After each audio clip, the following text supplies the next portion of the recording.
Hi, I'm Rob. And I'm Rob. And this is Ask Rob and Rob.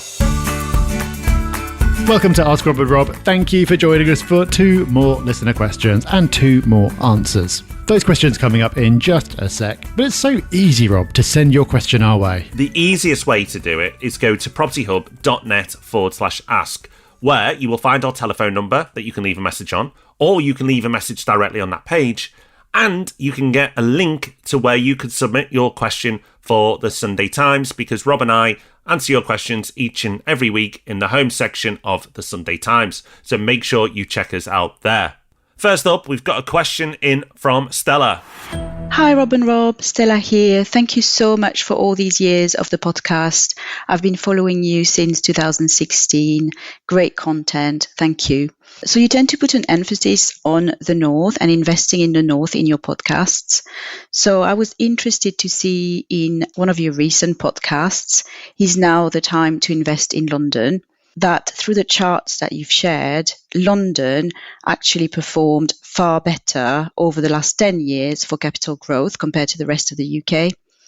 So would it be fair to say that as an investor, if you're looking for capital growth long term, that London would actually be your best bet?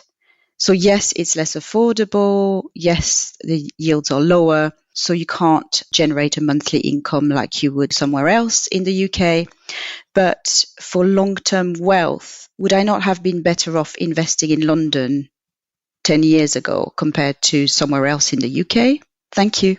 London is a great place to invest, Stella, and I completely agree. Over the long term, you will do very well. But the episode where we talked about London did highlight that right now there are better options available, at least in our opinion, for property investment.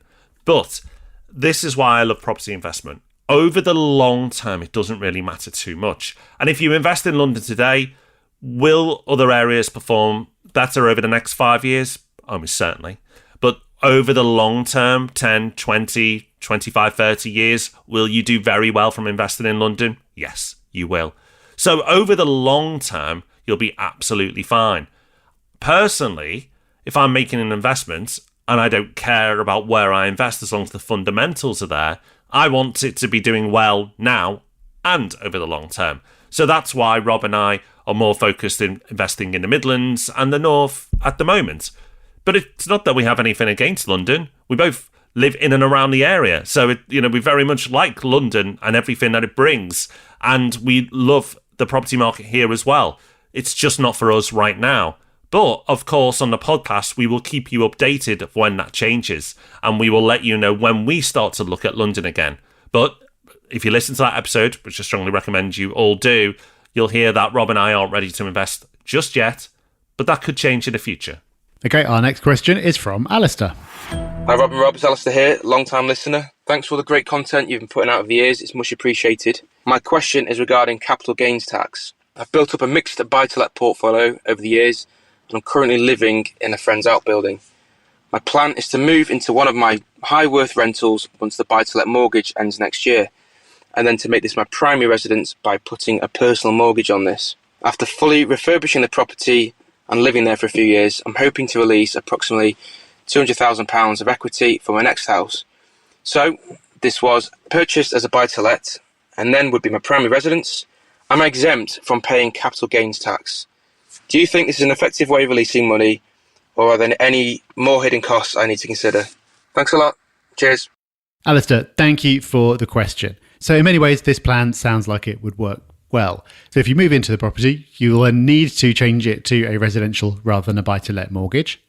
And you will then be able to, in future, release equity from that property if you want to, for 2 reasons. One is you've said you're going to fully refurbish it, which will presumably increase the value. The other is that if you've got income that supports it, you can borrow at a higher loan to value on your own property than you can on a buy-to-let. So it will come down to your income in a way that it wouldn't as a buy-to-let. So that's a factor to look at. But if that supports the higher borrowing, then you can release the equity and use that for whatever you want. So I don't know if that's the right strategy for you, but it would work. The wrinkle in there is the capital gains tax point. Because you've said that as it's your primary residence, it would be exempt from paying capital gains tax. But that's not quite right. You only get relief from capital gains tax for the period of time that you're actually living at the property. So roughly speaking, if you owned the property for 10 years and you lived there for 1 year and you then sold it, you would only get relief for 10% of the capital gain. It doesn't quite work that way. There's more to it than that, but it's close enough. The point is that moving into it right at the end doesn't magically wipe out the capital gains tax obligation for the entire time that you've owned it. In your case, when you're releasing equity from the property by extending the mortgage, well, there is no sale, so there's no capital gains tax to be paid anyway. But when you do eventually come to sell the property, there will be capital gains tax to be paid, and there's not a lot you can do about that. So, Alistair, hope that helps, and good luck with your plans.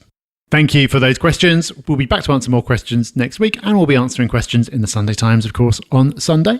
But before then, we'll see you for the Property Podcast on Thursday. Until then, have a great week. Bye-bye. Bye-bye.